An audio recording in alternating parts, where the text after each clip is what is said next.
Ifeanyi, where is the banana now? His uncle's voice beamed from the living room as though he was walking through the hallway to the kitchen.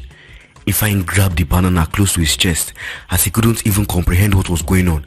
The hard bellow of his uncle's voice was what broke him out of his thoughts. Ifeanyi! He beamed. Ifeanyi's feet felt heavy, but able to carry him just to the door where he saw his uncle, he was able to obscure his uncle's view of the kitchen, handing him the banana. Hey, you no hear me since, Abi? Your ear dey pain you? His uncle questioned him with a huge frown on his face. Sorry, uncle, Ifeanyi said.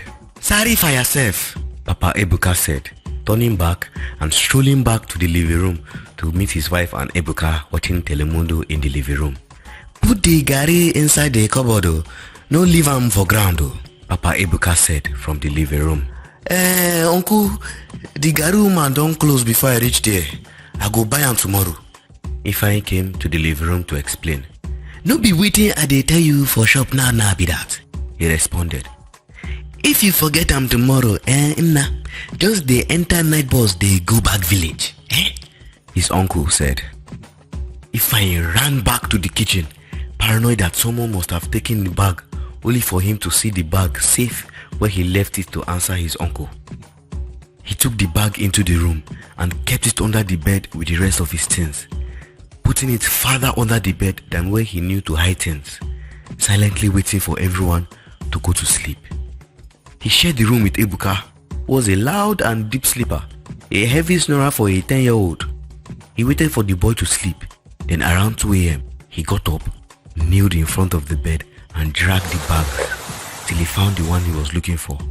He sat on the floor and went to lock the door gently behind, making sure that no one heard the door locked, while father and son snored like a choir's rendition of a call and response song. He switched on the torch on his phone and began to bring out all the money. He counted and stacked the dollars aside. Same thing for pounds and the naira. By the time he finished counting, he could account for 14 bundles of $10,000, 8 bundles of 5,000 pounds, and 6 bundles of 95,000 naira, bringing it to a total of $140,000, 40,000 pounds, and 570,000 naira. Converting to naira, the dollars were 50.4 million, while the pounds was 18 million naira, putting it all together to over 68 million naira. Oh my! He arranged the money back and stashed some nairas in the pockets of his outfit. He went back to bed but couldn't sleep.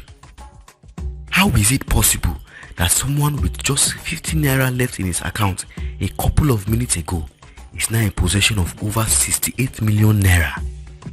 Different thoughts crossed his mind, but the ones he was sure about were: first, there is no way he's giving back the money to the police or the owner. Secondly, whoever owns that money will come back for it.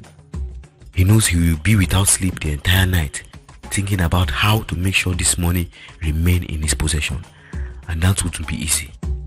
For now, the money resides with him. At least tomorrow, he wakes up a multimillionaire.